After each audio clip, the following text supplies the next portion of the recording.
what kind of impact does that have on a child's development? Well, it has a lot of impact on them, and not for the good. Sometimes it can help them with learning numbers and letters, and there are some great games in that. And, about 10 to 20 minutes a day is max. But when you're starting to use these things in place of other ways of learning, then it poses a problem.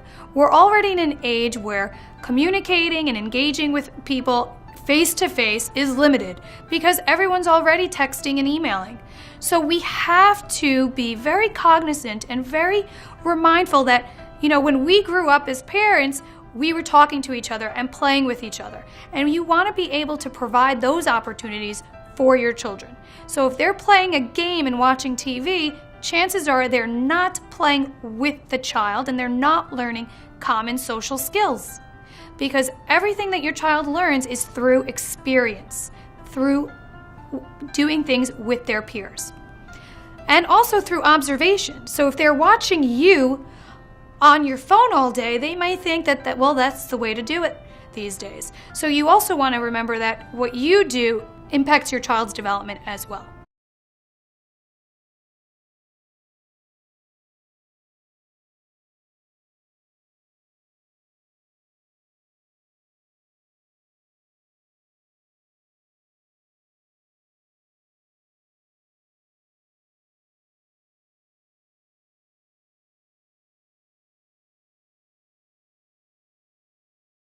So there are two things to note here.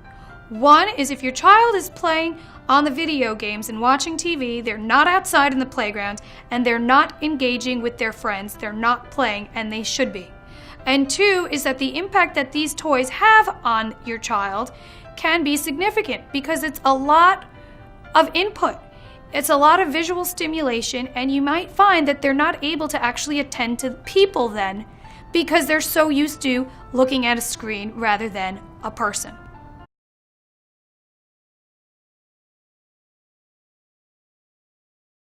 Opportunity for your child to use an iPad may not be detrimental.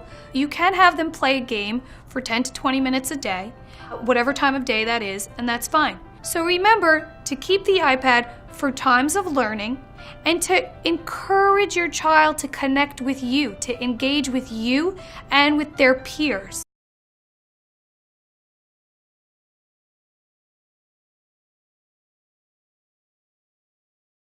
The side effects of constant media exposure in children continues to be a growing public health concern. In the past 20 years, internet usage among children has steadily increased. More than 2/3 of 8-year-old children go online each day. Let's discuss some important factors.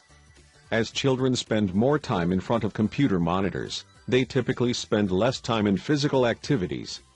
The sedentary lifestyle associated with computer usage can be a prime risk factor for obesity.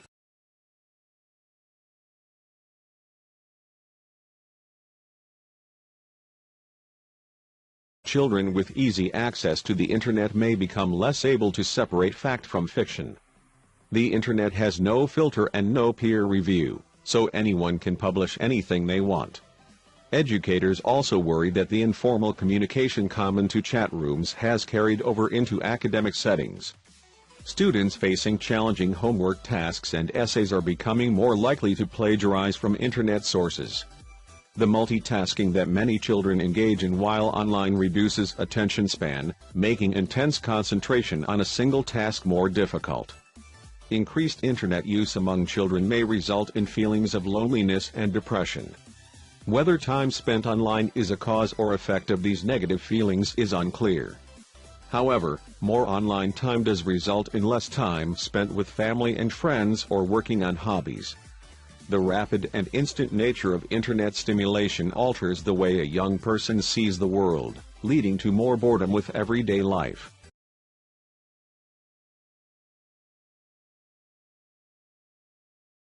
You have a brain that is wired for what in psychology is called seeking behavior, the kind of thing that a Google search gives you. Something new, something stimulating, something different.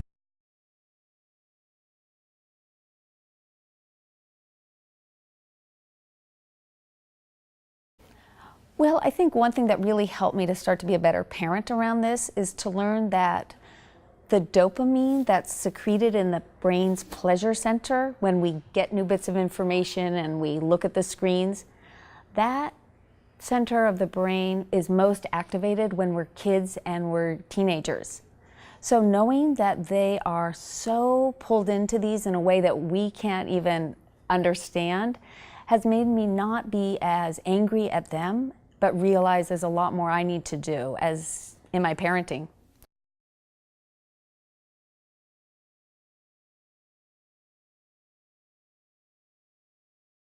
So these are little electronic drug delivery devices. I know that's a crude way to put it, but that's what you're saying. Absolutely. I mean, it's amazing that there's many studies that look at MRI scans of the brain of kids who play a lot of video games, 20 hours or more of video games a week. And when they compared them to people who are addicted to, say, drugs or alcohol, their brain scans are similar. So something is really happening on a physiological level. It's not just psychological.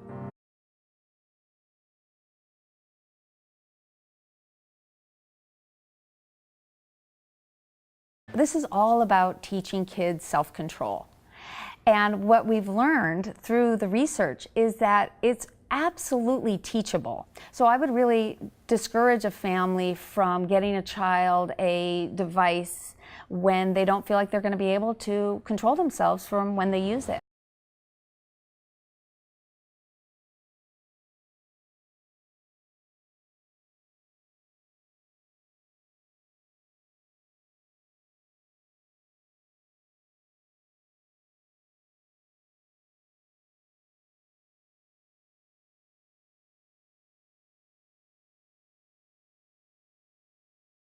Suicide is a big problem, but it's preventable, and I think your phone offers us a new solution. Now, you guys don't need convincing that your mobile phone is a useful piece of technology. It allows you to contact others 24/7. And there are plenty of people who think this is a bad thing.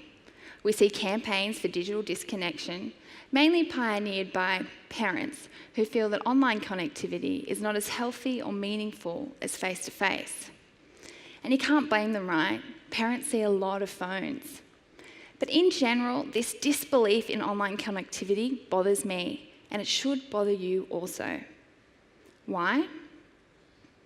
Well, your phone connects you to support and gives you a voice. I've spent the last 5 months travelling around to Australian high schools asking students what they need and want when going through a tough time. And overwhelmingly, these students tell me that they would prefer to be asked via their mobile, and not a phone call, a text message.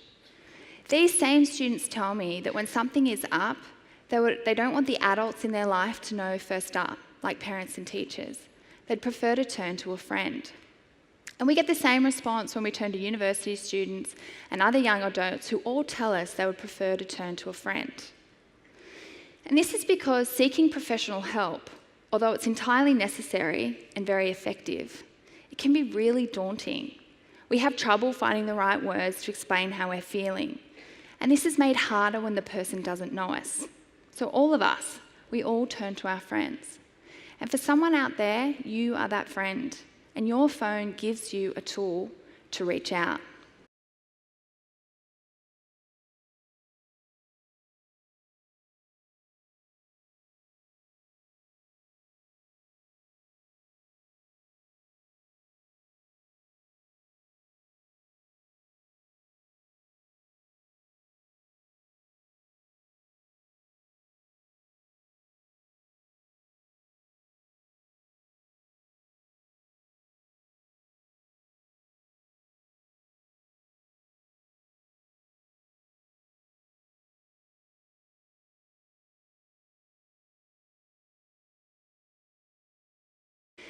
That's why researchers argue against methods that only rely on humans. There's just too much room for error, and the world of social media is far too big for humans to monitor alone. So instead, we have to turn to the sophisticated methods of computer science and engineering. Using a mobile phone app that we also use at the Black Dog Institute, researchers in Holland and in the US mapped people's GPS data with their depression levels. And by the end of the study, the researchers could tell just how depressed you were based only on where you were going, or really where you weren't going. In a different study that we did at the Black Dog Institute, we recruited over 100 bloggers, and for a period of 4 months, using computer science, we scraped their blogs and we analysed their mental health. And what we found was that certain bloggers changed their linguistic expression when their depression and anxiety increased. Now, what this unobtrusive data collection does is it creates windows of opportunity where we can potentially reach out and intervene and save lives. But the issue with this is that the phone is starting to really know you, potentially better than you know yourself. And take a minute, like, how do you feel about that? Whilst we don't have time to delve into the detail, it's safe to say that most people are uncomfortable with the idea of their daily data being monitored for their mental health. Although it happens every moment for things like marketing and for Google to give you the quickest trip, most people don't like the idea of having mental health care targeted based on what they're doing online. It conjures up an issue of Big Brother, and it's an issue that big data scientists haven't quite figured out yet.